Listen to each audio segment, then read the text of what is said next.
ورحمة الله وبركاته. الحمد لله وكفى وسلام على عباده الذين اصطفى ما بعد. আল্লাহ তাবারাকা ওয়া তাআলার অশেষ মেহেরবানিতে আমরা বেঁচে আছি। যানজট থাক আর যানজট মুক্ত থাক, যে কোনো অবস্থায় যে আল্লাহ পাক বাঁচিয়ে রেখেছেন এবং দিনের কাজের সাথে সংযুক্ত থাকবার জন্য তৌফিক দান করেছেন, এজন্য রব্বুল জালালের দরবারে বিশেষ শুকর আদায় করি। তো গত সপ্তাহে আমাদের আলোচনা চলছিল, যেখানে এসে আমরা থেমেছিলাম সেটা ছিল যে হযরত সুলাইমান আলাইহিস সালামের কাছে বিপুল পরিমাণে উপঢৌকন সহ বিলকিস পাঠালেন যে দেখো ওখানকার প্রতিক্রিয়া কি হয় এবং তোমরা এসে ওখানকার অবস্থাটা আমাকে জানাও। হযরত সুলাইমান আলাইহিস সালামের কাছে যাওয়ার পরে যা হওয়ার তাই হলো। মানে ওরা ওটাকে লুকাবে নাকি সামনে পেশ করবে, এই পরিমাণ জৌলুসপূর্ণ এক জাঁকজমকপূর্ণ প্রাসাদের সামনে গিয়ে হাজির হয়েছে যে কয়েক মাইল দূর থেকেই সেই প্রাসাদের সৌন্দর্য বর্ধন শুরু হয়েছে। চারিদিকে যে ওয়াকওয়ে যেটা, সেটারই দুই পাশে আলাদাভাবে সোনা এবং রূপা, বিভিন্ন রকমের দামি পাথর খচিত সব ডিজাইন, এগুলো দেখে তো এরা হাঁ হয়ে গেছে। তারপরেও পেশ করতে হয় তো পেশ করেছে।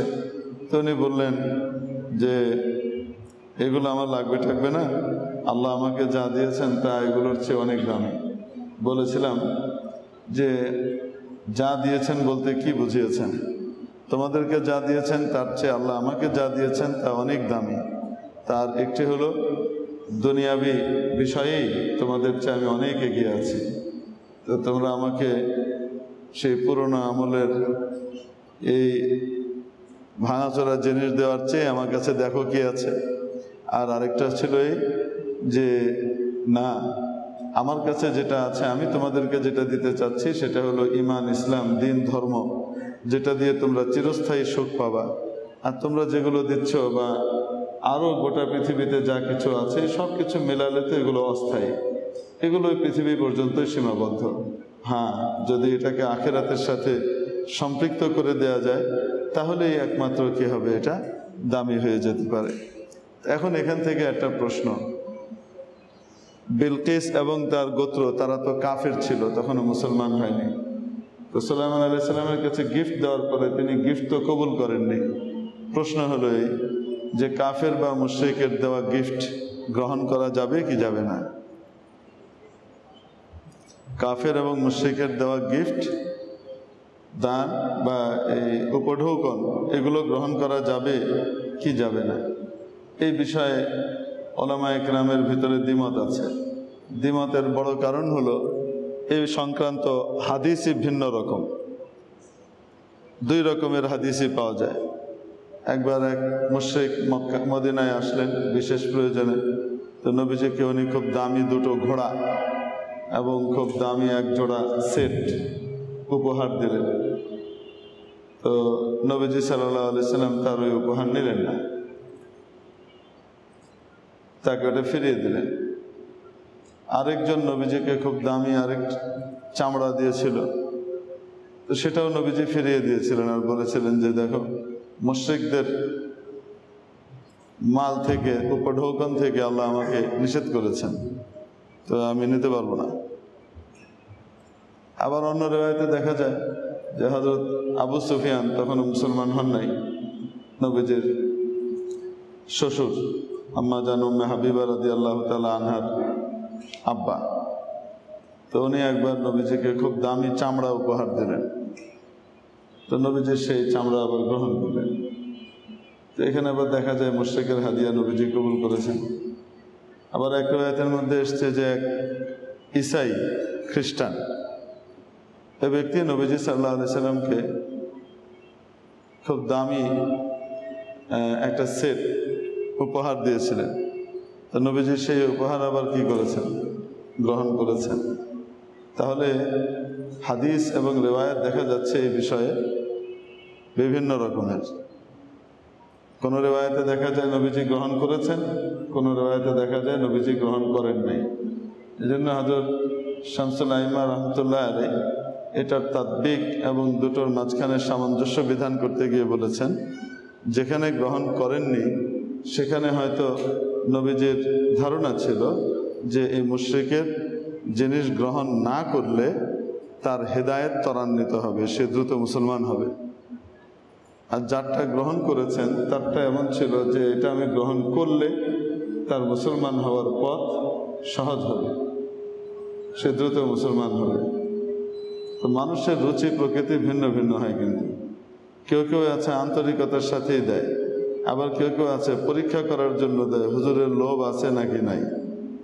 হুজুর তো মনে করতেছেন এ বেচারা বড় মহব্বতের সাথে দিয়েছে, আমি যদি ফিরিয়ে দিই তাহলে তার মনে কষ্ট আসবে, ঠিক আছে নিয়ে নিলাম। নিতে মন চাচ্ছে না, তাও নিয়ে নিল। আর ওদিকে নেওয়ার কারণে ওই বেটার ভিতরে আসলো, হুজুর তো ভালোই লোভী, অতএব এই হুজুরের কথা আর শোনা টোনা যাবে না। মানে শয়তান এসে এক একজনকে এক একভাবে কি করে, ফিতনার ভিতরে ফেলে।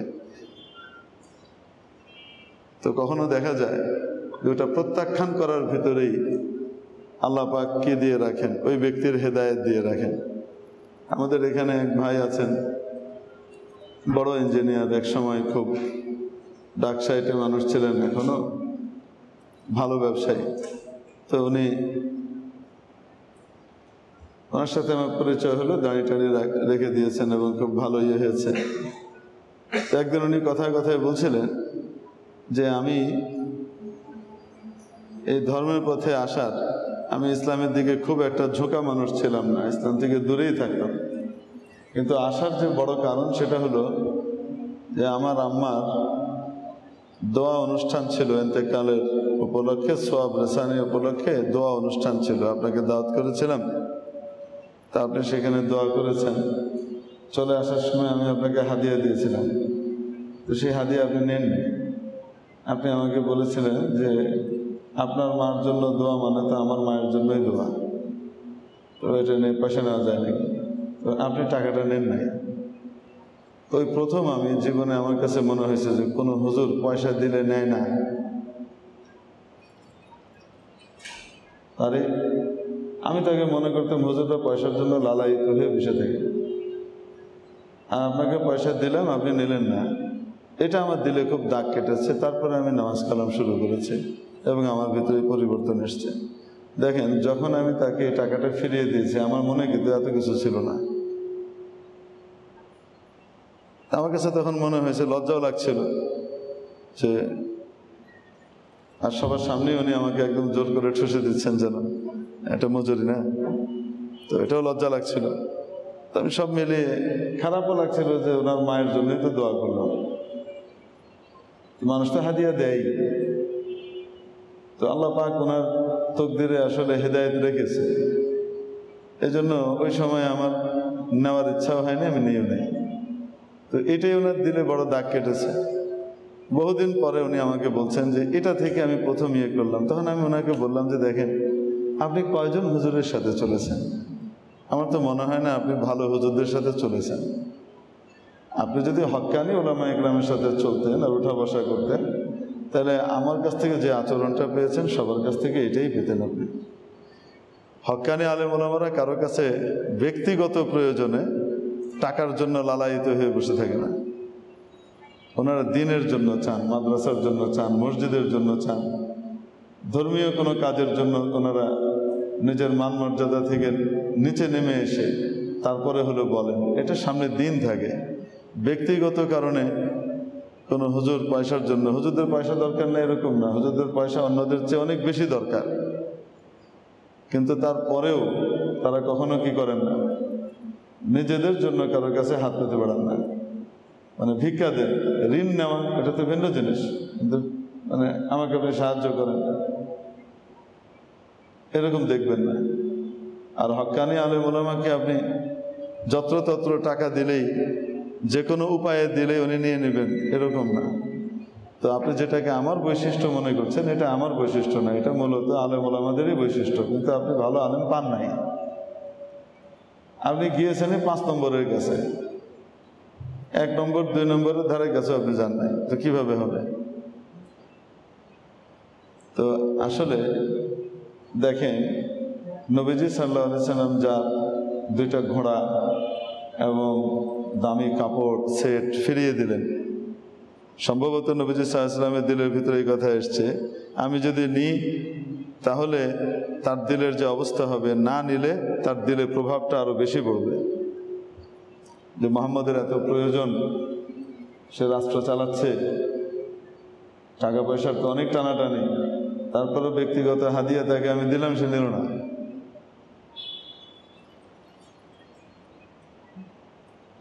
हम दोस्तों का लेते हैं, हज़रत शेखुल हदीस ज़करिया साहब रहमतुल्लाह अलैहि बोलते हैं, हम दोस्तों का लेते हैं, আমরা নেই কিন্তু আমাদের মহব্বতের মানুষদের নেই, বন্ধুদেরটা নেই।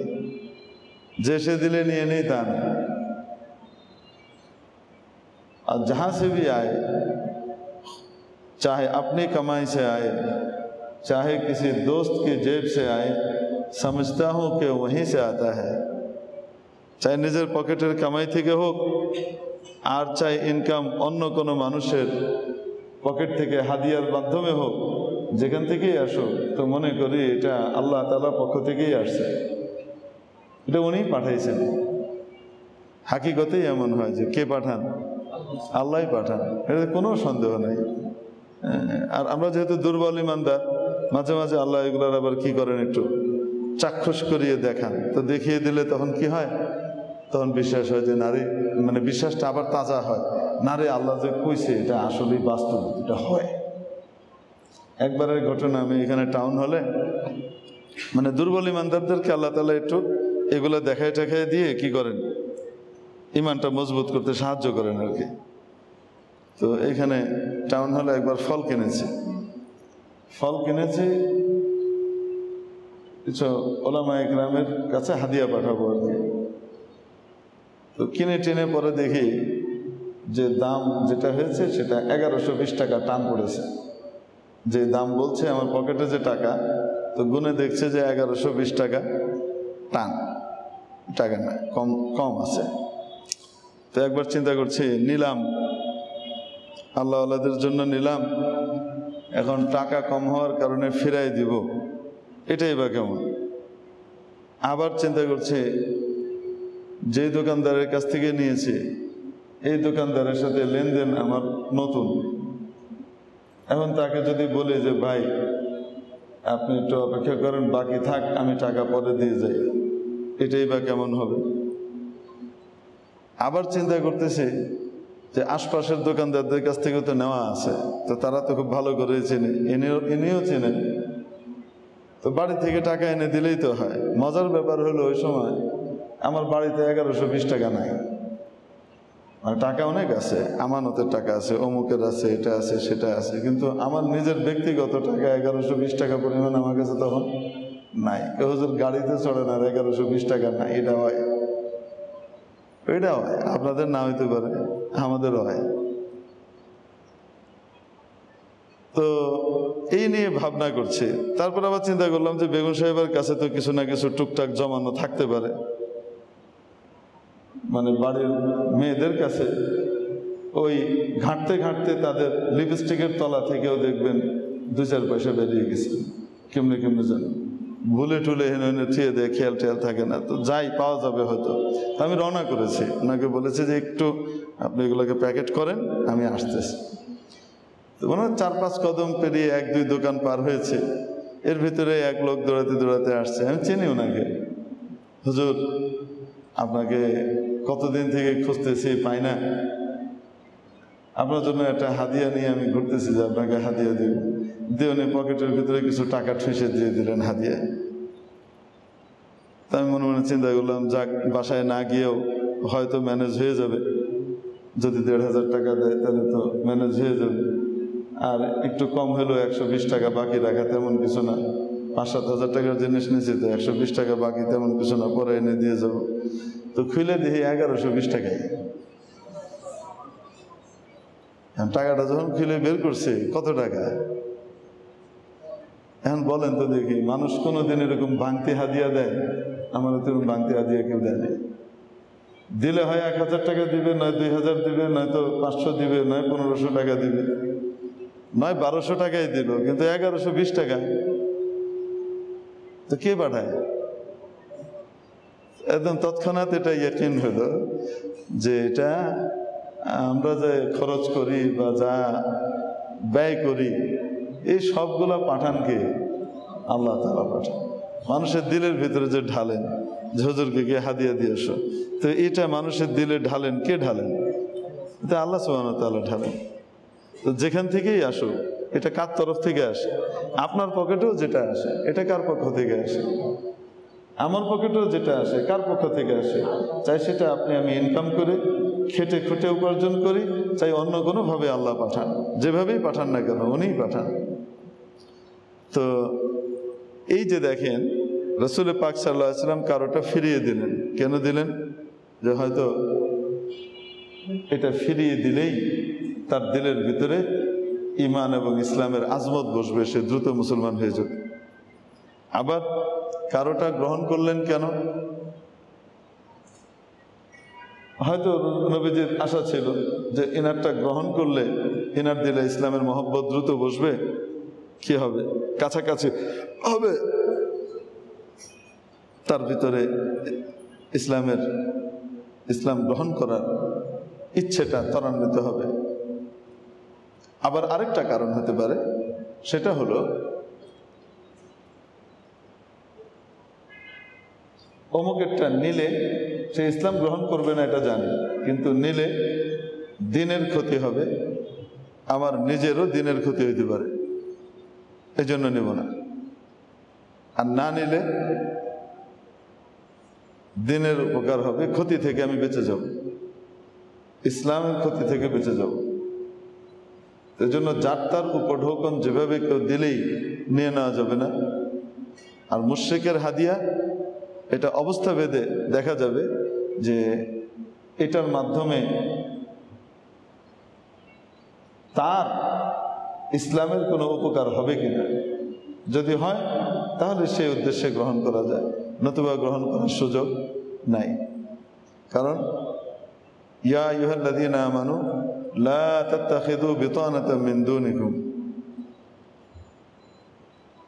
দেখো এই ইমানদাররা, তোমরা এই কাফের মুশরিকদেরকে নিজেদের বিতানা বানিও না। বিতানা মানে হলো এই উপরের কাপড়ের ভেতরে যে কাপড়টা থাকে গায়ের সাথে লেপ্টে থাকে, যেমন আমাদের গেঞ্জি, এটাকে কি বলে, মানে অন্তরঙ্গ বন্ধু বানিও না, মনের ভিতরে ঢুকিয়ে ফেলো না। ইয়া আইয়ুহাল্লাযীনা আমানু লা তাত্তাখিযুল ইয়াহুদা ওয়ান নাসারা আউলিয়া, এই ইমানদাররা ইহুদি এবং খ্রিস্টানদেরকে বন্ধুরূপে গ্রহণ করো না। বা'দুহুম আউলিয়া ও বা'দ, ওরা পরস্পরের বন্ধু। তোমার সাথে যতই বন্ধুত্ব দেখাক, সময়ে তোমার পাশে দাঁড়াবে না, সময় এসে ওইদিকেই দাঁড়াবে।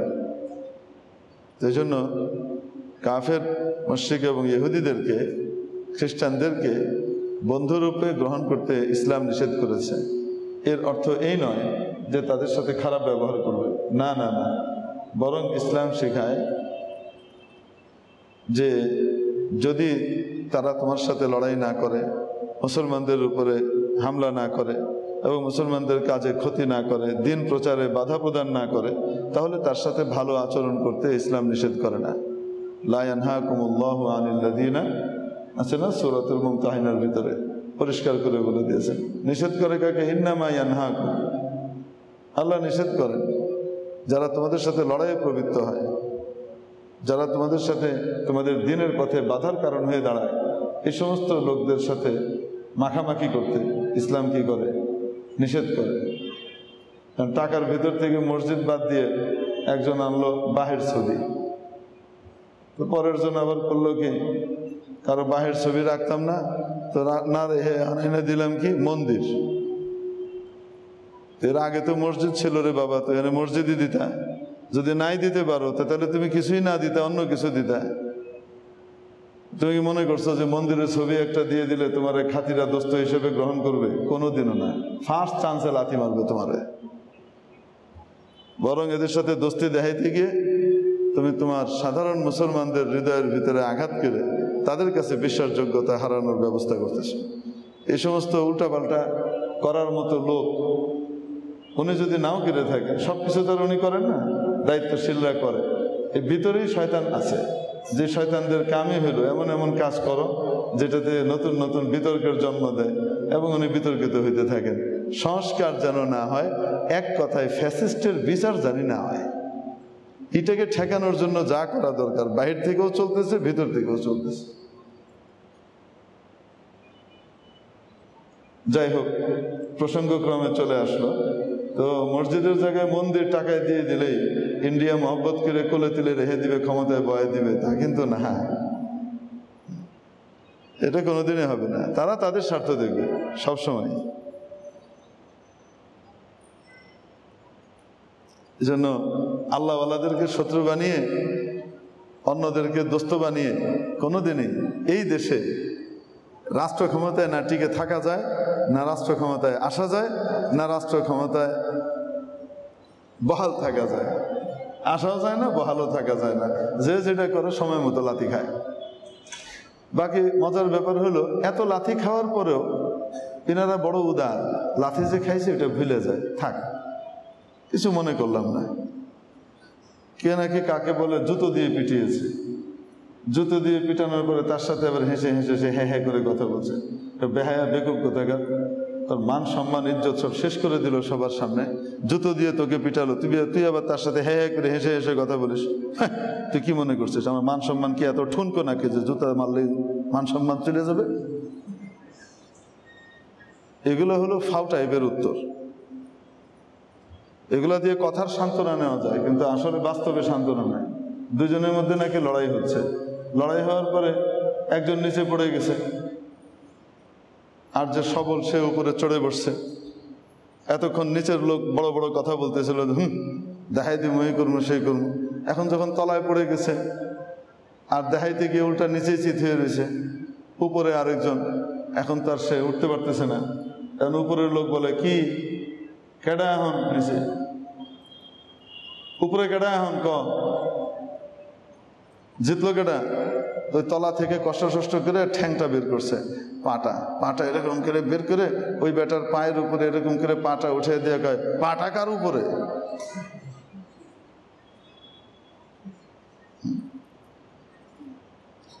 এগুলো দিয়ে সান্ত্বনা দেওয়া যায়, কিন্তু আসলে বাস্তবে এগুলোর কোনো অস্তিত্ব খুঁজে পাওয়া যাবে না। যেখানে গাজাতে মুশরিকরা এই মৌসুমেও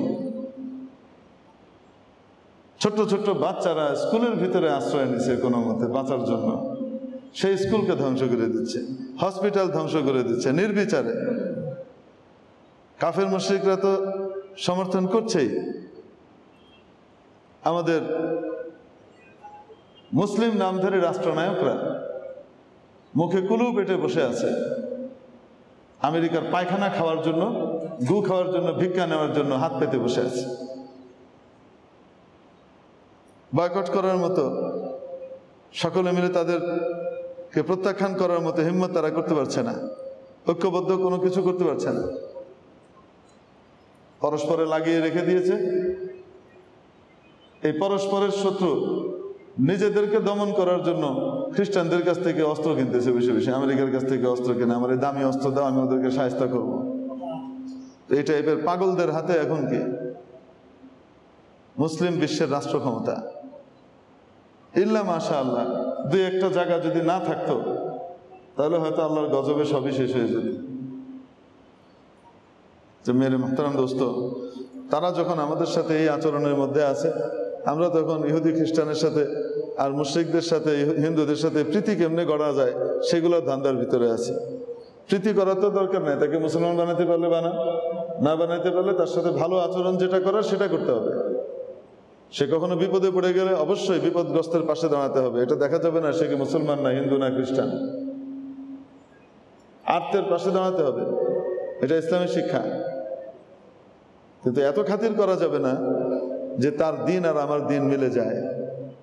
এই জন্য কাফেররা যখন রাসূল সাল্লাল্লাহু আলাইহি ওয়াসাল্লামের কাছে প্রস্তাবনা নিয়ে এসেছিল, শান্তির প্রস্তাব, যে আসো আমরা বৈষম্যহীন একটা কি করি, সমাজ গঠন করি।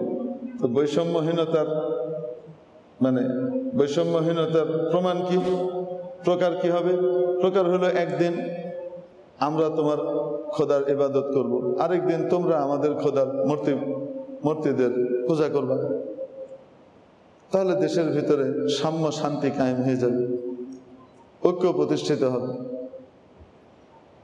আল্লাহ তাবারক ওয়া তাআলা তাদের এই অদ্ভুত ঐক্য প্রক্রিয়ার বিরুদ্ধে একটা সূরা নাজিল করলেন। সেই সূরার নামও দিলেন কাফেরের গোষ্ঠী। আচ্ছা, মানে কাফেরের গোষ্ঠী শব্দ নাই, শব্দ হলো কাফের। সূরাতুল কাফিরুন নাজিল করলেন এবং প্রথমে শুরু করলেন কুল, বলে দেন ইয়া আইয়ুহাল কাফিরুন, এই কাফেরের দলবল। আমরা বাংলায় কিভাবে বলি, খুব খেপে গেলে কাউকে খোঁচা দিয়ে নামানোর জন্য বলার সময় কিভাবে বলি, এই অমুকের বাচ্চা, তাই না? মানে অমুকরেই কইতেছে, কিন্তু তারই কইতেছে অমুকের বাচ্চা, সে তো নিজেই ওইটা। এই কাফেরের বাচ্চা, এই কাফেরের গোষ্ঠী, লা আবুদু মা তা'বুদুন, তোরা যেগুলির ইবাদত করিস আমি সেগুলোর ইবাদত করি না। ওয়ালা আনতুম আবিদুনা মা আবুদ, আর আমি যার ইবাদত করি তোমরা যে প্রক্রিয়া কইছো এই প্রক্রিয়ায় তার ইবাদত কোনোদিনই হবে না। একদিন আল্লাহর ইবাদত করবা, আরেকদিন মূর্তির ইবাদত করবা, আর কি বাজে আমি আল্লাহর ইবাদত করি। হ্যাঁ, কেন? আল্লাহ ভি নারাজ না হো, শয়তান ভি খুশ রহে, এই টাইপে আল্লাহর কি হবে না, ইবাদত হয় না।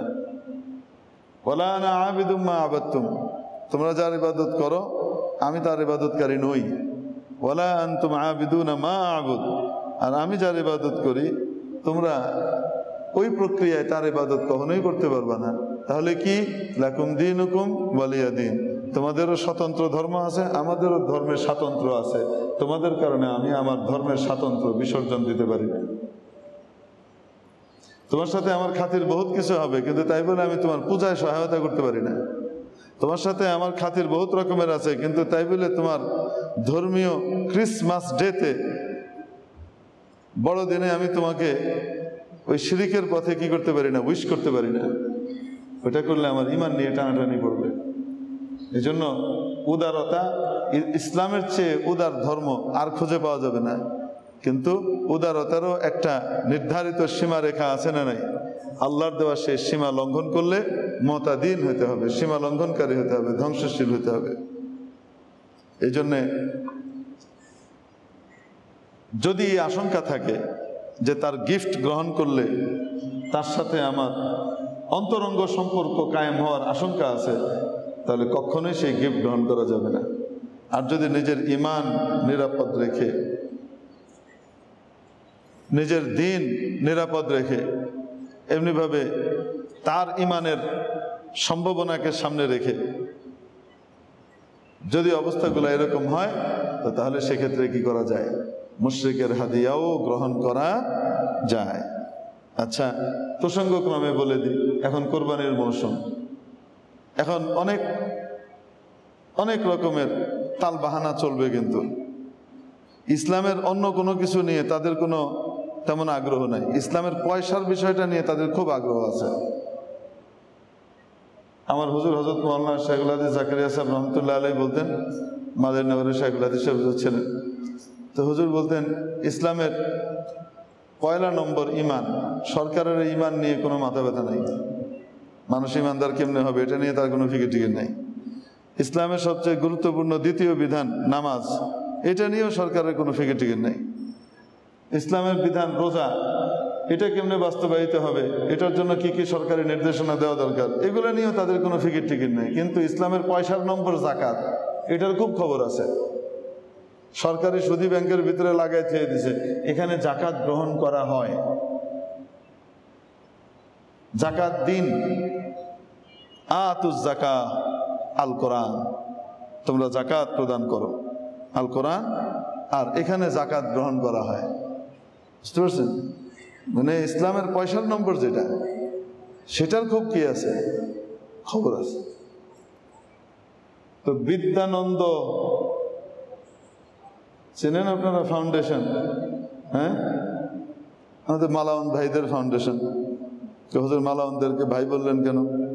তো ভাই বললাম তারা বংশীয় ভাই, আদম আলাইহিস সালামের বলাবেন না, তো আমরা তো সেই একই বংশের। ওরা হলো বংশীয় ভাই, আর মুসলমানরা হলো ধর্মীয় ভাই। বুঝতে পারেন নাই? ওরাও ভাই, এনারাও ভাই, মুসলমানরা বংশীয় ভাইও ধর্মীয় ভাইও, আর ওনারা শুধু কি বংশীয় ভাই। তো আমার মালাউন ভাইরা এনাদের প্রতিষ্ঠান, এটার ভিতরে আবার নওফেল টাইপের নাস্তিক যেগুলি আছে সেগুলো আবার কি আছে খুব, হ্যাঁ, বাপ নাম তো রাখছে জবরদস্ত, কিন্তু কাম হলো একদম আর কিছু পেলাম না আর কি, কালা মিয়ার নাম লাল মিয়া আর কি, এরকম হয়েছে তো কালো, কিন্তু নাম রাখছে বাপ কি লাল মিয়া। তো এগুলার সংগঠন ইনারা মাশাআল্লাহ এখন গরিব দুঃখীর মাঝে কোরবানির গোশত বন্টনের বিশাল ঠিকাদারি নিয়ে অনেক বড় আহ্বান নিয়ে আমাদের উম্মতের সামনে হাজির হয়েছে। তারা গরিব দুঃখের মাঝখানে কি বিলি করবে? গোশত বিলি করবে। অতএব আপনার কোরবানির টাকাটা আপনি আমাদের কাছে দিয়ে দেন, আমরা আপনার তরফ থেকে সুন্দর করে কি করে দিব। এনে রাজার হালে রাহি, তারপরেও কয়, ওই পাশে গিয়ে কয় যে নির্যাতিত হইতেছে, আর ওইখানে মসজিদের পর মসজিদ ভাঙতেছে, মসজিদের জায়গায় মন্দির নির্মাণ করতেছে, সেখানে সাহায্যের জন্য এনাদেরকে খুঁজে পাওয়া যায় না। হ্যাঁ, এখন আমাদের কুরবানি এনারা খুব সুন্দর করে দিয়ে দিবেন মাশাআল্লাহ। এনাদের ব্যাপারে এই অভিযোগও আছে, এনারা ভিন দেশের গুপ্তচর বৃত্তিতে গুরুত্বপূর্ণভাবে জড়িত, এই অভিযোগও আছে, সত্য মিথ্যা জানি না, কিন্তু হিন্দু অধ্যুষিত একটা প্রতিষ্ঠান, তাদের দাতব্য প্রতিষ্ঠান, তারা এখন আহ্বান নিয়ে আসছে আমাদের কোরবানির টাকা যেন তাদেরকে দিয়ে দিই, তারা আমাদের পক্ষ থেকে কোরবানি করে গরিব দুঃখীকে গোশত বিতরণ করবে। তারা শুধু আপনি গোশত খাবেন কেন, গরিব খাবে না? বুঝতে পেরেছেন? এই জন্য 1 ভাগ এত টাকা, আর পূর্ণ গরু দিলে 94,000 না 96,000 কত টাকা যেন আহ্বান করে রাখছেন ওনারা, ওনাদেরকে দিলে ওনারা আপনার আমার কোরবানি সুন্দর করে গোশত বিতরণ করে দিবে। এখন আপনাদের প্রশ্ন, এখানে টাকা দিলে কোরবানি হবে কিনা? হবে না। এখানে টাকা দিলে কোরবানি বলেন জায়েজই নাই, টাকা দেওয়া গুনাহ হবে উল্টা। কেন? কোরবানির উদ্দেশ্য গোশত না, কোরবানির উদ্দেশ্য হলো আল্লাহর সন্তুষ্টি। আল্লাহ বলছেন রক্ত ঝরাও, তাই রক্ত ঝরাইছে। নিয়ম অনুযায়ী যেটা আল্লাহর জন্য দিয়ে দেওয়া হয়েছে সেখানে আমার খাওয়ার কোনো সুযোগ থাকার কথা না, কিন্তু তারপরেও আল্লাহ দয়া করে সেটা বলে দিচ্ছেন যে তুমি তো আমাকে দিয়ে দিছো, যাও আমি তোমাকে দিলাম, তুমি আমার তরফ থেকে খাও, তুমি এটা কাউকে চাইলে দান করো, তুমি এটা কাউকে চাইলে গিফট করো। জিনিসটা তো ছিল আল্লাহর, আল্লাহ আমাদেরকে দিলেন এভাবে কি করার জন্য? তাহলে কোরবানির উদ্দেশ্য কি গোশত? কেউ যদি গোশত খাওয়ার নিয়তে কোরবানি দেয় তার কোরবানি হবে না। খুব পরিষ্কার ভাবে এটা মাথায় রেখেন, কেউ যদি গোশত খাওয়ার নিয়তে কোরবানি দেয় তাহলে তার কি হবে না? কোরবানি হবে না।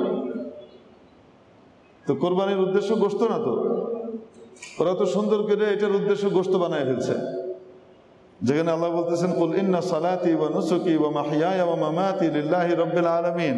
নবী আপনি বলে দেন আমার নামাজ, আমার কোরবানি, আমার জীবন, আমার মরণ একমাত্র রব্বুল আলামিন, আল্লাহর জন্য। তাহলে কোরবানি এটা কার জন্য? ওটা আল্লাহর জন্য, এটা তো গোশত খাওয়ার জন্য না। এদের প্রচারণা দিয়ে সুন্দর করে বুঝাই দিচ্ছে এটার উদ্দেশ্য তো গোশতই, তো গোশতটা গরিবই দাও, নিজে খাবা কা। আরো কয়েকটা কারণ খুলে বলতে পারতাম, সময় চলে গেছে, আপনারা ঈদ কাছাই গেছে, এখন লম্বা সময় নেওয়া উচিত না। এই জন্য এই সমস্ত জায়গাতে কোরবানির টাকা দিলে কোরবানি হবে তো নাই, উল্টো আরো গুনাহ হবে।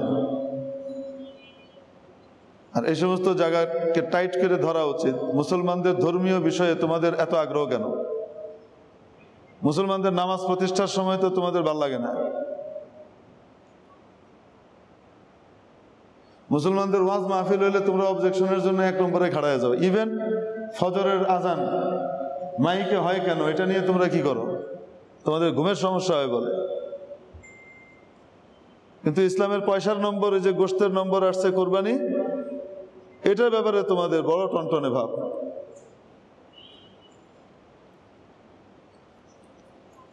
যাই হোক, সুলাইমান আলাইহিস সালামের কাছে হাদিয়া পাঠানো থেকে এত কিছু বেরিয়ে আসলো, বিদ্যানন্দও চলে এলো। এখন সুলাইমান আলাইহিস সালাম বলে দিলেন, এগুলো কাজ হবে না, বরং ফিরে যাও, গিয়ে তাড়াতাড়ি ওয়াতুনি মুসলিমিন, অনুগত হয়ে আমার কাছে চলে আসো। কি হয়ে আসো? বশ্যতা স্বীকার করে চলে আসো। এখানে আবিধানিক অর্থে ব্যবহার হচ্ছে ইসলাম, বশ্যতা স্বীকার করা, মুসলিম যে বশ্যতা স্বীকার করে। অধীন হয়ে আমার কাছে সোজা কি করো? চলে আসো। এর চেয়ে বাইরে কোনো কথা টথা নাই। আর যদি না করো তো তাহলে আমি আসছি, অতি সত্বর যদি আমার কাছে হাজির না হও তো তাহলে আমি আসছি, এমন সাজা দিব, একটাকেও ছাড়বো না, একদম ঘরবাড়ি থেকে বের করে যা যা করা দরকার সব করবো। হুজুর, জবরদস্তির মাধ্যমে ইসলাম? সুলাইমান আলাইহিস সালামকে আল্লাহ পাক গোটা পৃথিবীর রাজত্ব দিয়ে বলছেন, আমার বিধান এখানে তুমি জারি করবা। মাঝে মাঝে তো আল্লাহ জারি করে দেখাইতে হবে যে গোটা পৃথিবীতে আমার রাজ কিভাবে চালাইতে হয়। আমার রাজ চালানোর দ্বারা কি হবে? মানুষের গোলামি থেকে মানুষ মুক্তি পাবে। ইসলামী খিলাফতের মূল উদ্দেশ্য কি? মানুষের গোলামি থেকে মানুষকে মুক্ত করে স্রষ্টার গোলামিতে তাকে নিবদ্ধ করা। মানুষ যখন মানুষের গোলামি থেকে মুক্তি পাবে, স্রষ্টার গোলামিতে নিজেকে আত্মসমর্পণ করবে, তার দুনিয়া আখিরাতের প্রকৃত স্বাধীনতা সে লাভ করতে পারবে। প্রকৃত স্বাধীনতা আল্লাহর গোলামের ভিতরে নিহিত, মানুষের গোলামি থেকে মুক্ত করার ভিতরে। এই জন্য সাহাবী যখন গিয়ে পৌঁছেছিলেন তো জিজ্ঞেস করলেন, পারস্যের গভর্নর জিজ্ঞেস করতেছে, কেন তোমরা আসছো? আমাদেরকে কেন জ্বালাতন করতেছ? কেন আমাদের সাথে যুদ্ধে প্রবৃত্ত হতে চাচ্ছ? তো তারা খুব সুন্দর করে উত্তর দিয়েছিলেন। গালিবান হযরত বিশর ইবনে বারা ইবনে মারুর রাদিয়াল্লাহু তাআলা আনহু, গালিবান তিনি খুব জবরদস্ত তেজোদ্দীপ্ত ভাষায় উত্তর দিয়েছেন, লিনুখরিজাল ইবাদ মিন ইবাদাতিল ইবাদ ইলা ইবাদাতিল্লাহ, যেন আমরা মানুষকে মুক্ত করতে পারি, বের করে নিয়ে যেতে পারি মানুষের গোলামি থেকে, মানুষের পূজা থেকে আল্লাহর পূজার দিকে। আর কি বলছেন? ওয়ালিনুখরিজা মিন দিকিদ দুনিয়া ইলা সাআতিহা, দুনিয়ার সংকীর্ণ জীবন থেকে তাকে যেন প্রশস্ত জীবনের দিকে নিয়ে যেতে পারি। কি অদ্ভুত কথা! গায়ে হলো ফাটা কাপড়, তরবারির দ্বারও ঠিক মতো নাই, কাপড়ের ভিতরে কয়েকটা তালি, এক বেলার খাবার থাকলে আরেক বেলার খাবার নাই। আর যাদেরকে বলতেছে তারা বিশ্ব সম্রাট, তৎকালীন বিশ্বের পরাশক্তি, আর তাদেরকে কি বলছে? যে দুনিয়ার জীবনের সংকীর্ণতা থেকে তোমাদেরকে মুক্ত করে, সংকীর্ণ জীবন থেকে মুক্ত করে প্রশস্ত জীবনের দিকে নিয়ে যেতে চাই। যার নিজের জিন্দগিতেই প্রশস্ততা নাই, সে প্রশস্তওয়ালাদেরকে বলতেছে যে তোমাদেরকে প্রশস্ত জীবনের দিকে নিয়ে যেতে চাই। কি অর্থ? বাস্তবতা হলো এই, মানুষ যখন আল্লাহর গোলামিতে নিজেকে নিয়োজিত করে তখন তার দিলকে আল্লাহ বাদশা বানিয়ে দেন। তখন সে যে অবস্থায় থাক না কেন তার কাছে ওটাই বাদশাহী মনে হয়। আর যখন আল্লাহর গোলামি থেকে মানুষ নিজেকে দূরে সরিয়ে বান্দার গোলামিতে নিজেকে লাগিয়ে ফেলে, গায়রুল্লাহর গোলামিতে লাগিয়ে ফেলে, আল্লাহর গোলামি থেকে মাথা সরিয়ে নেয়, তখন তার পরিস্থিতি হয় এই, সারা দুনিয়ার সবকিছু থাকা সত্ত্বেও তার কাছে মনে হয় নাই নাই নাই নাই নাই, আরো লাগবে আরো লাগবে আরো লাগবে আরো লাগবে আরো লাগবে আরো লাগবে, নাই নাই নাই, এই অনুভূতির ভিতরে থাকে। ঘুম হয় না। 20টা ফ্যাক্টরির মালিক, তার রাত্রে ঘুম হচ্ছে না, ডাবল ট্যাবলেট খেয়ে, স্লিপিং পিল খেয়ে ঘুমাচ্ছে, তাও ঘুম হয় না। সকালবেলায় চোখ টকটকে লাল হয়ে উঠে বসে আছে, মন মেজাজ খিচড়ে আছে। কি ব্যাপার? কারণ ফিকিরে আছে মাত্র 20টা, আরেকজনের তো 30টা আছে, তা আমার কবে 35টা হবে? আমার তো নাই, আমার তো নাই। ছেলের জন্য রোলস রয়েস, মেয়ের জন্য জাগুয়ার, বউয়ের জন্য BMW, নিজের জন্য মাঝে মাঝে পোলাপাইন হওয়ার খায় সে ল্যাম্বরগিনি, এমনিতে প্রাডোর নিশান পেট্রোলে চড়ে। এগুলো সবকিছু থাকা সত্ত্বেও বেতন বোনাস বাড়ানোর জন্য যদি গরিবরা বলে একটু যে আমাদের অনেক দিন থেকে কষ্টে আছি, বেতন বাড়ে না, একটু যদি বাড়ায় দেন, জিনিসপত্রের দাম বাড়ছে। টাকা কি গাছে ধরে নাকি? টাকা কোথায়? টাকা নাই, আর গাড়ি একটার পর একটা কিনে বইবে। আপনি মনে করেন না সে মিথ্যা কথা বলতেছে? সে আসলেই মনে করে তার টাকা নেই। অন্যকে দেওয়ার সময়, অন্যের জন্য খরচ করার সময় তার মনে হয় তার কি নাই, টাকা নেই। নিজেরটা খরচ করার সময় মনে হয় টাকা না থাকলেও হয়ে যাবে। একবার একজনকে মসজিদের জন্য দান করতে বলছিলাম, বড় শিল্পপতি, নাম বলবো না। তো উনি নাম খাওয়াস্তে একটা টোকে নিয়ে দিলেন। তো আমি বললাম যে না, এত অল্প নিব না আপনার কাছ থেকে। মসজিদের জন্য আমি আপনার কাছে কখনো আসিও নাই, বলি টুলি নাই। এত অল্প নেওয়াটা যাবে না, কারণ আপনাকে গুনাহগার বানানো যাবে না। কিয়ামতের দিন আপনি ধরা খাবেন। আপনি আপনার মান সম্মান অনুযায়ী গিয়ে মসজিদে দিয়ে আসবেন, আমি নিব টিব না কিছু। কি দিবেন ওটা আপনি জানেন।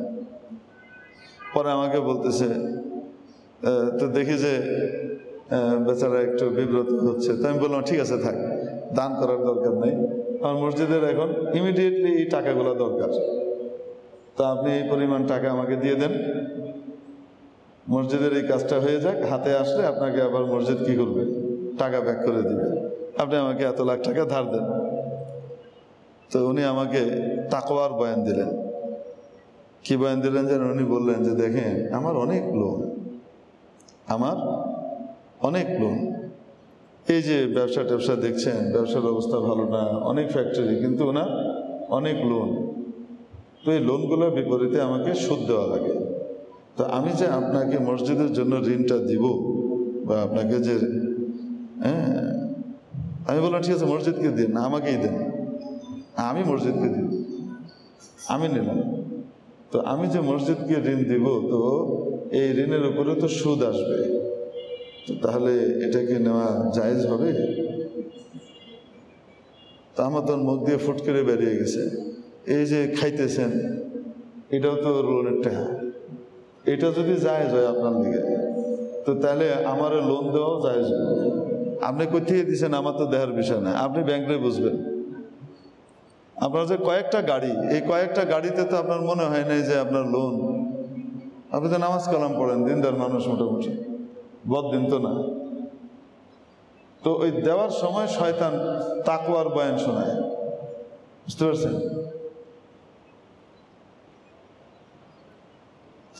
তো আল্লাহ দেখেন না নাকি দেখেন না? আল্লাহ দেখেন। আল্লাহর জন্য যে যেভাবে আগায় যাবে, আল্লাহ পাক তার জন্য ঠিক ওইভাবেই আগায় আসবে, এটাই নিয়ম। এই যে আমাদের মাদ্রাসার দেখেন ছাদ হয়েছে, আমাদের বাচ্চাদেরকে আমরা ওইখানে জায়গা দিতে না পেরে কত বাচ্চাকে ফিরিয়ে দিতে হয়েছে, জায়গা নাই তাই, আমাদের সংকুলন হচ্ছে না তাই। কাঁদতে কাঁদতে মানুষ চলে গেছে, বাচ্চাটাও কাঁদছে, বাপও কাঁদছে, ভর্তির আগ্রহ নিয়ে আসছে, তাকে ভর্তি করতে পারলাম না। তারপরও যে ছেলেগুলো ভর্তি হয়েছে তাদেরও জায়গা দিতে পারছি না। ইমিডিয়েটলি আমাদের তৃতীয় তলাটা কমপ্লিট হওয়া দরকার। তার আগ পর্যন্ত বাচ্চাদের একটা বড় অংশকে আমরা মসজিদে থাকবার ব্যবস্থা করেছি। এই যে মসজিদের ভিতরে দোতলায় আমরা থাকতে ব্যবস্থা করেছি আপাতত। যত দ্রুত 3 তলাটা হবে বাচ্চারা তারা ওখানে চলে যাবে। তো টাকা পয়সা তো এখনো অনেক বাকি রয়ে গেছে। নজরুল ভাই, রডের কত টাকা বাকি এখনো? দোকানে 5 লাখ বাকি। আর কোথায় কয় লাখ টাকা বাকি? হ্যাঁ, আচ্ছা, নজরুল ভাই বলতেছে সব মিলিয়ে মোটামুটি 10-12 লাখ টাকার মতো বাকি আছে। এগুলো বাকি। এখন ছাদ হওয়ার পরে সাইডে দেয়ালও নাই, ভিতরে বাতিও নাই, নিচে টাইলও নাই, ফিনিশিংও নাই। ছাত্র উঠাইতে পারবো? কন্যা কেন? তো ওগুলো করা লাগবে না? তো ওগুলোও তো করতে হবে। কে করবেন? আল্লাহই করবেন। আপনাদের কাছে শুধু হলো যে আপনারা দোয়া করবেন। আর আপনাদের সাধ্য মতো আপনাদের জানাশোনা যারা আছে তাদেরকে বলবেন। কি লাভ হবে? আপনার মাধ্যমে যে কয়টা টাকা আসবে, যিনি দান করলেন তিনি তো সওয়াব পাবেনই, আপনার মাধ্যমে যে আসলো আপনি তার সমপরিমাণ সওয়াব পাবেন। একজন ব্যক্তি হয়তো 3 লাখ টাকা দান করতে পারে, মনে করেন আপনি হয়তো সর্বোচ্চ 1 লাখ টাকা বা 10,000 টাকা দান করতে পারেন, 50,000 টাকা দান করতে পারেন, এর চেয়ে বেশি পারেন না। আপনি 50,000 টাকা দান করেছেন আর 15 জনকে রাজি করিয়েছেন, তাদেরকে নিয়ে আসছেন, বন্ধু বান্ধব আত্মীয় স্বজন বলে কয়ে, তারা 15 লাখ টাকা দিছে। আপনি নিজে তো দিচ্ছেন 50,000 টাকা, কিন্তু 15 লাখ টাকার সওয়াব আপনি পাইছেন। 15,50,000 টাকার সমপরিমাণ সওয়াব পাইছেন। কেন? কে বলছে? হুজুর বলে নাই, নবীজি বলছেন, আদ-দাল্লু আলাল খাইরি কাফাইলিহি। এজন্য ভালো কাজ ছাড়বো না, মন্দ কাজ করব না, ছিলাম না, থাকবো না, আসবো না। অতএব নেকির কাজ অল্প হলেও ছাড়বো না। ছিলাম না, থাকবো না, আসবো না। এখানে ছিলাম না, এখন আছি, স্থায়ীভাবে থাকবো না। যেখানে যাব সেখান থেকে কেউ ফিরে আসে নাই, আমিও ফিরে আসবো না। ছিলাম না, থাকবো না, আসবো না। অতএব নেকির কাজ অল্প হলেও ছাড়বো না, সাধ্য মতো নেকির কাজ করবো ইনশাআল্লাহ তাআলা। তো হযরত সুলাইমান আলাইহিস সালাম বললেন, একদম পুরা মাথা নত করে আমার কাছে কি করো, বশ্যতা স্বীকার করে চলে আসো, নাহলে একদম সোজা করে ফেলবো। জমিনটা কার? জমিনটা কার? আল্লাহ। আল্লাহর জমিনে রাত চলবে কার? আপনি একটা জমি কিনছেন, সেই জমিটা কার? তো ওখানে গাছটা কেমন লাগবে, ওখানে কোথায় বাড়ি হবে, কোথায় কি হবে, পুকুর করবেন, এটার এখতিয়ার কার? অন্য লোকের না আপনার? আপনি একটা জমি কিনেছেন, মনে করেন 1 বিঘা জমি কিনেছেন বা 1 একর জমি কিনেছেন, 3 বিঘা জমি, তার ভিতরে আপনি একটা জায়গাতে ছোট্ট পুকুর করবেন, নিয়ত করেছেন, সুইমিং পুল করবেন, আরেকটা জায়গাতে বাড়ি করবেন, আরেকটা জায়গাতে গ্যারেজ করবেন, আর কিছু জায়গা গার্ডেন করবেন, আপনি নিয়ত করে রেখেছেন, তাই না? তো জমিটা যেহেতু আপনি কিনেছেন, অথবা বাবার সূত্রে আপনি মালিক হয়েছেন, পৈতৃক সূত্রে, অতএব এই মালিকানা আপনার থাকার কারণে এখানে এখতিয়ারটা কার? কোথায় কোনটা হবে এটার এখতিয়ার কার? এই জমিনের ভিতরে সিস্টেমটা কেমন চলবে এই এখতিয়ার কার? আপনার। আপনার জমিনে আপনার ল চলে। তো গোটা পৃথিবীটাকে তো আমি আপনি বানাই নাই, বানাইছেন কে? আল্লাহ। তো পৃথিবীটার মালিক হলেন উনি, তো এখানে লটা চলবে কার? এটার বিপরীত যে কথাকে ওটারই থাপড় লাগানি দরকার, তোর আকল কই গেল? তো আল্লাহর মালিকানা অস্বীকার করস। কিন্তু তারপরও আল্লাহ তাআলা নবীজি সাল্লাল্লাহু আলাইহি ওয়াসাল্লামের দিনের ভিতরে ছাড় দিয়ে দিয়েছেন, মানে আমাদের এই দিনের ভিতরে, ইসলামের ভিতরে আল্লাহ পাক ছাড় দিয়ে দিয়েছেন। সুলাইমান আলাইহিস সালামের ধর্মে ছাড় দেন নাই, না মানলে সোদা মায়ের, হয় মুসলমান হবি নয় মায়ের। সুলাইমান আলাইহিস সালামের ধর্ম এটাই ছিল, আল্লাহ এভাবেই দিয়েছিলেন। মুহাম্মদ সাল্লাল্লাহু আলাইহি ওয়াসাল্লামের ধর্মের ভিতরে ছাড় দিয়ে দিয়েছেন, হয় মুসলমান হবা, নতুবা মুসলমানদেরকে ট্যাক্স দিয়ে থাকবা, বশ্যতা স্বীকার করে থাকবা, না হলে তলোয়ার দিয়ে ফয়সালা হবে। হয় মুসলমান নয় তলোয়ার, দুটার মাঝখানে একটা কি রাখছেন? অপশন রাখছেন। তুমি যদি আল্লাহর জমিনের মালিকানা মেনে বশ্যতা স্বীকার করে কি করতে চাও, থাকতে চাও, তুমি তোমার ধর্মের ব্যাপারে স্বাধীন, তুমি ধর্ম পালন যাই করো, বাধা দেওয়া হবে না। কিন্তু তুমি ইসলামের পক্ষে যদি প্রতিবন্ধক হও আর তুমি বশ্যতা স্বীকার না করো, ট্যাক্স না দাও, তাহলে কি হবে? না, তোমার ছাড় নাই। বুঝতে পারি নাই মনে হয়। এটা হলো ইসলাম। এই জন্য ইসলাম তলোয়ারের জোরে ছড়ায় নাই, ইসলাম কিসের জোরে ছড়িয়েছে? আখলাকের জোরে। যদি তলোয়ার দিয়ে ইসলাম ছড়াতো তো 800 বছরের উপরে ভারতবর্ষে মুসলমানরা রাজত্ব করেছে, একটাও হিন্দু খুঁজে পাওয়া যেত না যখন মুসলমানরা ক্ষমতা ছেড়েছে।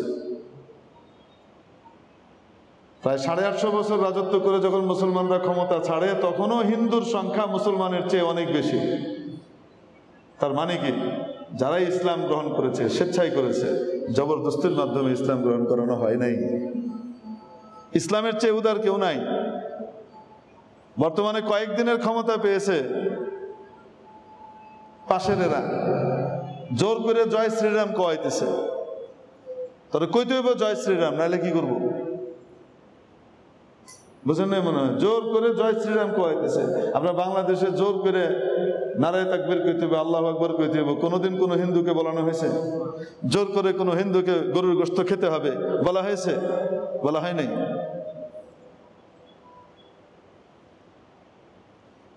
স্বাধীনভাবে ধর্ম পালন করতে দেওয়া হয় কেন? পরিপূর্ণ ইসলাম না থাকলেও ইসলামের প্রভাব এই দেশে বিদ্যমান। এই দেশের অধিকাংশ মানুষ ধর্মভীরু, ধর্মকে পছন্দ করে, দু চারটে দুষ্ট ছাড়া। এই জন্য এখনো পর্যন্ত এখানে সামাজিকভাবে অন্য ধর্মাবলম্বীরা শান্তিতে আছে, আর পাশের দেশে পরিপূর্ণ বিপরীত। আজকে কি বার? যে বুধবার। আগামীকাল কি বার?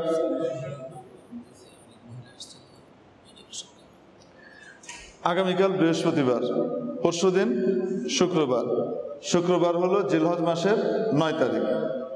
জিলহজ মাসের 9 তারিখ। জিলহজ মাসের 9 তারিখ থেকে ফজরের নামাজ থেকে শুরু করে 13 তারিখ আসরের নামাজ পর্যন্ত, মানে আসরের নামাজ সহ প্রতি ফরজ নামাজের পরে নারী পুরুষ নির্বিশেষে প্রত্যেকের জন্য ফরজ নামাজের পরে একবার তাকবীরে তাশরিক পড়া ওয়াজিব। আল্লাহু আকবার, আল্লাহু আকবার, লা ইলাহা ইল্লাল্লাহ, আল্লাহু আকবার, আল্লাহু আকবার, ওয়ালিল্লাহিল হামদ। আল্লাহু আকবার, আল্লাহু আকবার, লা ইলাহা ইল্লাল্লাহ, আল্লাহু আকবার, আল্লাহু আকবার, ওয়ালিল্লাহিল হামদ। আল্লাহু আকবার, আল্লাহু আকবার, লা ইলাহা ইল্লাল্লাহ, আল্লাহু আকবার, আল্লাহু আকবার, ওয়ালিল্লাহিল হামদ। এটা একবার পড়া উচিত। কয়বার? আমি 3 বার পড়লাম আপনাদেরকে মনে করিয়ে দেওয়ার জন্য, কারো হয়তো মুখস্থ নাও থাকতে পারে। এই জন্য কখন থেকে শুরু হবে? 9 তারিখ থেকে। 9 তারিখ কবে? পরশুদিন শুক্রবার। শুক্রবার দিন কখন থেকে শুরু হবে? ফজর থেকে, ফজরের নামাজের পরে। প্রত্যেক ফরজ নামাজের পরে সালাম ফিরানোর পরে একবার তাকবীরে তাশরিক পড়া ওয়াজিব। হুজুর 3 বার পড়া কি সুন্নত? না, 3 বার পড়া সুন্নত না, মানুষ এমনি পড়ে। যেটা যেমন সেটা তেমনই রাখতে হবে। একবার ওয়াজিব, নবীজি একবারই পড়তেন, এটাই ওয়াজিব, এটাই সুন্নত। এমন না যে এখানে নবীজি কয়বার পড়তেন? 3 বার পড়তেন। যেহেতু একবারই পড়তেন তো সুন্নত কয়বারই? নবীর তরিকা একবারই। এই ওয়াজিবটা আদায় করার তরিকা কয়বার? 3 বার না একবার? একবার। কিন্তু একবার যেন না ছুটে, এই একটা আমল। আর ঈদের দিন পুরুষের জন্য যারা কোথায় আসবে? ঈদগাহে আসবে, ঈদের নামাজে আসে, নারী পুরুষ নির্বিশেষে সকলের জন্য আল্লাহ তাবারক ওয়া তাআলা কি করে দিয়েছেন? সকালবেলায় ইশরাকের নামাজ মাফ করে দিয়েছেন। ঈদের দিন সকালবেলায় ইশরাকের নামাজ নাই। ঈদের প্রস্তুতি, পুরুষরা ঈদগাহে আসবার জন্য প্রস্তুতি নিতে থাকবে, মা বোনরা তাদেরকে প্রস্তুত করে দেবার জন্য, রেডি করে দেবার জন্য ব্যবস্থা নিতে থাকবে। এত ব্যস্ততার ভিতরে আবার ইশরাকের নামাজ কেমন আদায় করবে? এই জন্য আল্লাহ পাক ওই দিন ইশরাকের নামাজই দেন নাই। যারা কোরবানি দিবেন তাদের জন্য কোরবানি হওয়ার পর থেকেই, কোরবানির আগেও কোরবানির পরেও যে কোনো কিছু খাওয়া পরিপূর্ণভাবে বৈধ। তবে নবীজি সাল্লাল্লাহু আলাইহি সাল্লাম কোরবানি করে সেই কোরবানির গোশত দিয়ে ইফতার করতেন। মানে কোরবানি করে সেই কোরবানির গোশত থেকে কিছু অংশ রান্না করে খেতেন, তার আগ পর্যন্ত খেতেন না। তো এটা হলো মুস্তাহাব, কিন্তু এটা এই নয় যেটা ওয়াজিব। এটা ওয়াজিব নয়, কেউ যদি না করে কোনো অসুবিধা নাই। এটার আসল কারণ হলো এই যে আল্লাহ পাক তো এই 5টা দিন রোজা রাখা হারাম করে দিয়েছেন। ঈদুল ফিতর, ঈদুল আজহা, তার পরের 3 দিন। কয়দিন হলো? এই 5 দিন রোজা রাখা হারাম। নবীজি বলেছেন ফাইন্নাহা আইয়ামু আকলিন ওয়া শুরবিন ওয়া বিআলিন। এটা খাওয়া দাওয়ার দিন, আল্লাহর পক্ষ থেকে মেহমানদারির দিন, স্বামী স্ত্রীর মহব্বতের দিন, বিশেষ আমলের দিন। তো এই দিনে কি নাই? রোজা নাই, রোজা রাখা নিষেধ, হারাম, আল্লাহর মেহমানদারি। তো ফজর থেকেই তো আল্লাহর মেহমানদারি শুরু হয়ে যাচ্ছে। তবে ঈদুল আজহাতে যেহেতু যিনি কোরবানি করবেন, কোরবানিটা আল্লাহর পক্ষ থেকে বিশেষ মেহমানদারি না, জিনিসটা আল্লাহর, কিন্তু আল্লাহ আমাকে কি দিলেন? মেহমানদারি করতেছেন, যাও তোমারে খাইতে দিলাম, খাও। তো এই জন্য রাসূল সাল্লাল্লাহু আলাইহি ওয়াসাল্লাম কি করতেন, এই বিশেষ মেহমানদারির রিয়ায়াত করে ওই জানোয়ারের গোশত দিয়ে কি করতেন, প্রথম খাওয়াটা খেতেন। এর অর্থ এই নয় যে তার আগে খিদে লাগলে খাওয়া যাবে না, হাইপো হয়ে যাচ্ছে খাওয়া যাবে না, ডায়াবেটিস সুগার ফল করতে যাচ্ছে, প্রেশার লো হয়ে যাচ্ছে খাওয়া যাবে না, এরকম নয়। বরং সুস্থ মানুষও খেতে পারে, কোনো সমস্যা নাই, সুন্নতের খেলাফও না, ওটা হলে উত্তম, না হলে কোনো অসুবিধা নাই। এটা হলো কোরবানিওয়ালার জন্য। আর কোরবানির গোশতকে কয় ভাগে ভাগ করা মুস্তাহাব? মুস্তাহাব মানে করলে ভালো, না করলে কোনো গুনাহ নেই, করলে সওয়াব আছে, না করলে কোনো গুনাহ নেই। কেউ যদি পুরো কোরবানির গোশত একাই খেয়ে ফেলে কোনো অসুবিধা নেই। কেউ যদি পুরো কোরবানির গোশত কাউকে হাদিয়া করে দেয়, গিফট করে দেয়, তাতেও কোনো অসুবিধা নেই। কিন্তু উত্তম হলো যে 3 ভাগে ভাগ করে ফেলা। এর ভিতরে 1 ভাগ নিজেরা ব্যবহার করা, 1 ভাগ আত্মীয় স্বজন পাড়া প্রতিবেশীকে দেওয়া, আর আরেক ভাগ গরিব দুঃখের পিছনে কি করা, বিলি বন্টন করে দেওয়া। প্রশ্ন, হুজুর আমার কাজের বুয়াকে কোরবানির গোশত দেওয়া যাবে কিনা? দেওয়া যাবে না মানে? তাকে তো বেশি করে দেওয়া উচিত। তবে যদি তার বেতন বোনাসের ভেতর থেকে কেটে দেন তো তাহলে কোরবানি আদায় হবে না। তার বেতন বোনাস যেটা আছে সেটা পরিপূর্ণ দেওয়ার পরে আপনি যদি দেন কোনো অসুবিধা নেই। এমনিভাবে যিনি জবাই করেন তাকেও মানুষ কি দেয়, একটা বিনিময় দেয়, সেই বিনিময়ে যদি গোশত দিয়ে দেয় তো তাহলে কি হবে না। এমনিভাবে কসাইকে অনেক সময় বলে যে কসাইয়ের টাকা এত, কি করে দিই, তারা গোশত দিয়ে দিই।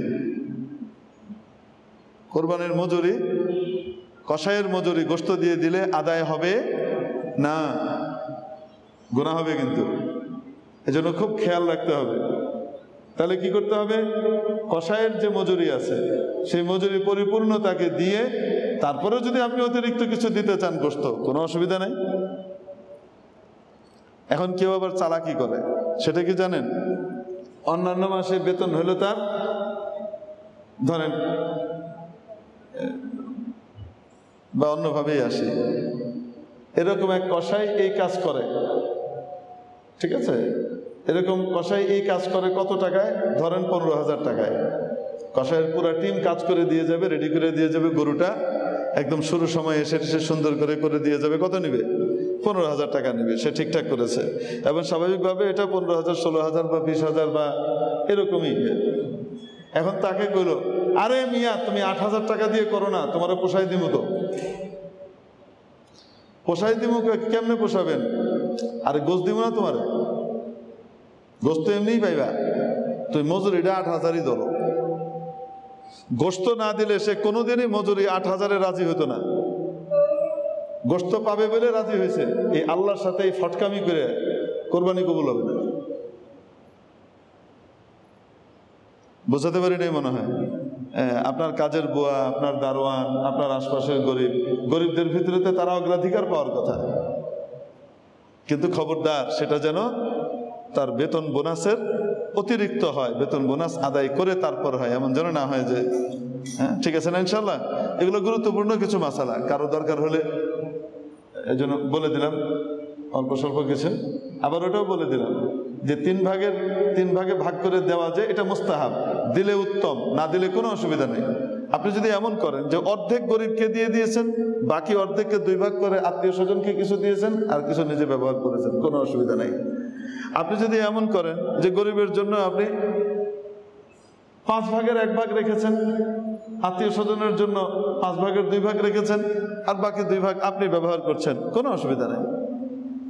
বুঝতে পারেনি মনে হয়? যেভাবেই করেন কোনো অসুবিধা নেই, কিন্তু উত্তম কয় ভাগে ভাগ করা?